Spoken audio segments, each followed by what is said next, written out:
Olá, boa noite. Presidente Lula descarta a possibilidade de negociar minerais com os Estados Unidos. Governo de São Paulo anuncia crédito de R$1 bilhão para exportadores. O Jornal da Record já está no ar.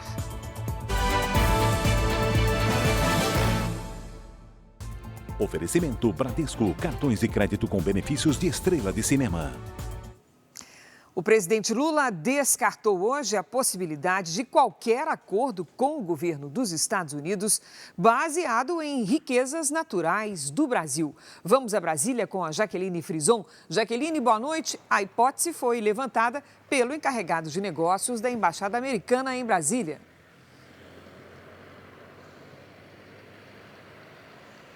É isso, Cris. Muito boa noite para você, para todos que nos acompanham. Gabriel Escobar mencionou a possibilidade em reunião com empresários da mineração. Os Estados Unidos buscam acordos com outros países em torno de minerais, como, por exemplo, lítio, nióbio e terras raras. Todos esses minerais são usados, por exemplo, na fabricação de baterias, também de equipamentos eletrônicos e militares. Rapidamente, o presidente Lula respondeu que, abre aspas, ninguém põe a mão nos minerais do Brasil, fecha aspas. O vice-presidente Geraldo Alckmin, que comanda as negociações do tarifaço americano, afirmou que o Brasil não criou, mas quer resolver a questão. Segundo Alckmin, a orientação de Lula é manter o diálogo livre de questões políticas ou ideológicas. Cris. Obrigada, Jaque.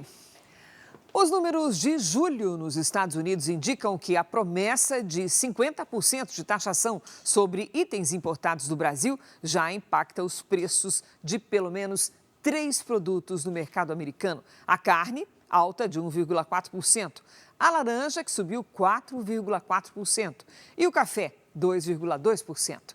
Esse movimento reflete o impacto do cancelamento de negócios e deve se agravar com expectativa de reflexo sobre a inflação no país.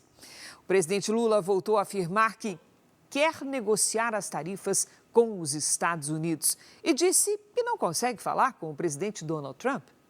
O presidente Lula visitou uma das regiões mais carentes do Brasil, o Vale do Jequitinhonha, em Minas Gerais. Ele estava acompanhado de 6 ministros e do senador mineiro Rodrigo Pacheco. No evento, foram anunciados investimentos de mais de R$1 bilhão para a construção de 249 novas escolas para comunidades indígenas e quilombolas. Em discurso, o presidente falou sobre a importância do incentivo à educação e voltou a defender o projeto de isenções no imposto de renda para quem ganha até R$5 mil por mês. Nós queremos descontar das pessoas que ganham menos e cobrar um pouco das pessoas que ganham mais de R$1 milhão por ano, gente.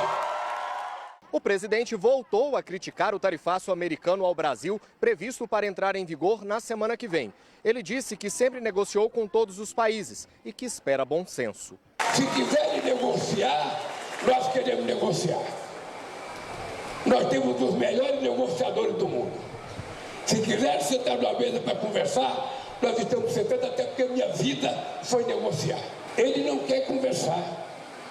Se ele quisesse conversar, ele pegava o telefone e me ligava. Contar uma coisa para vocês. Eu não sou mineiro, mas eu sou bom de truco.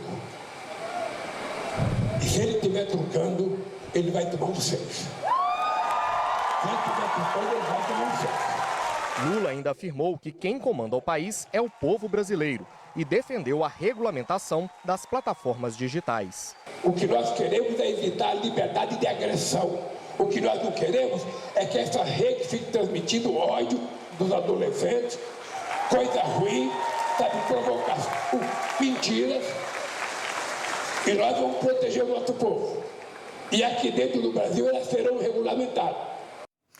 O governo de São Paulo anunciou medidas para diminuir os impactos do tarifaço sobre o setor de exportação. E agora fala na liberação de R$1 bilhão.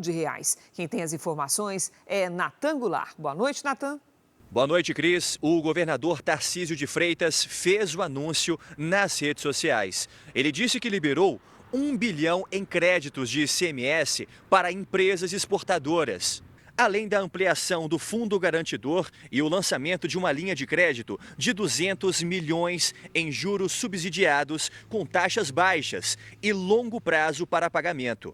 Segundo o governador, a ação foi rápida para proteger quem trabalha, produz e gera emprego em São Paulo. Tarcísio se mostrou preocupado e disse estar em conversa com parlamentares e empresas americanas. Outras medidas também podem ser anunciadas já nos próximos dias. Cris. Obrigada, Natan. Todo mundo fazendo contas. A Federação das Indústrias do Rio de Janeiro calculou as perdas para o Estado com a adoção das tarifas americanas a partir de 1º de agosto. Vamos conversar com Leonardo Ack. Oi, Leonardo, boa noite. Qual é o tamanho do estrago? Oi, Cristina, boa noite para você, boa noite a todos. A Firjan estima que seja de até 830 milhões de reais, caso entrem em vigor as tarifas de 50% em agosto. O dado faz parte de um levantamento do Centro de Desenvolvimento e Planejamento Regional da Universidade Federal de Minas Gerais, que avaliou os impactos nas regiões Sul e Sudeste. Segundo a Firjan, o Rio de Janeiro é o segundo maior exportador para os Estados Unidos, atrás apenas de São Paulo. No ano passado, o Estado exportou mais de 7 bilhões de reais e importou quase 9 bilhões do mercado americano. Cristina. Agora imagina, Léo, a situação do Ceará, que importa mais de 53% de seus produtos para os Estados Unidos. A coisa vai ficar difícil. A Agência Nacional de Mineração elevou o nível de emergência de uma barragem em Brumadinho, Minas Gerais. Por segurança, 9 famílias foram retiradas da região. Vamos conversar com o Pablo Nascimento. Oi, Pablo, boa noite. A gente ainda se lembra da tragédia de 2019. Há risco dessa vez? Ei, Cris, boa noite. Boa noite também para você que acompanha o JR. Exatamente. Mas a ANM reforçou que não foram identificadas anomalias até o momento que indiquem um risco de rompimento iminente dessa barragem, principalmente por estarmos agora no período de estiagem. Mas, de qualquer forma, a estrutura da barragem passou do nível 1 para o nível 2 de alerta numa escala que vai até 3. Agora, uma nova avaliação deve ser feita por precaução, tá? E o Ministério Público acionou a Justiça pedindo que medidas preventivas sejam tomadas. E só relembrando que em 2019 uma barragem da Vale se rompeu em Brumadinho, causando 272 mortes. Cris. Tragédia inesquecível, Pablo. Vamos torcer para que dê tudo certo. Boa noite. O governo federal fez um alerta para que brasileiros que vivem ou estejam na Ásia evitem a região da fronteira entre a Tailândia e o Camboja por causa do conflito entre os dois países. As informações com a nossa correspondente na Ásia, Silvia Kikuchi.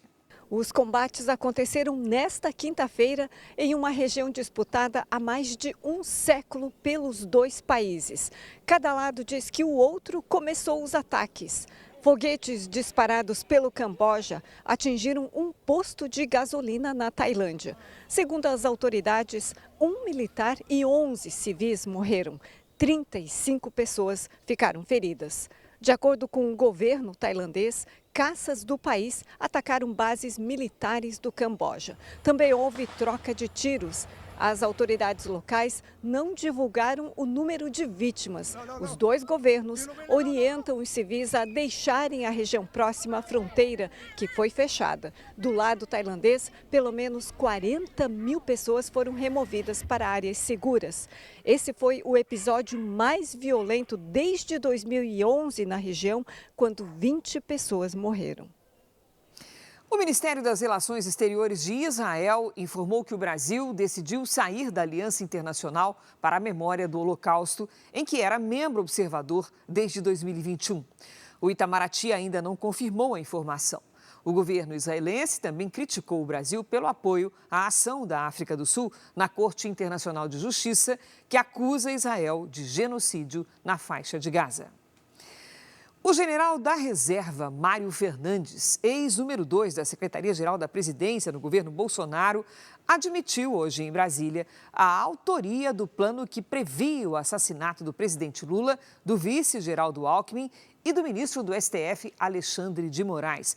Mas ele afirma que não passou o documento adiante. Então vamos a Brasília conversar com a Yasmin Costa, que acompanhou e tem os detalhes. Oi, Yasmin, boa noite.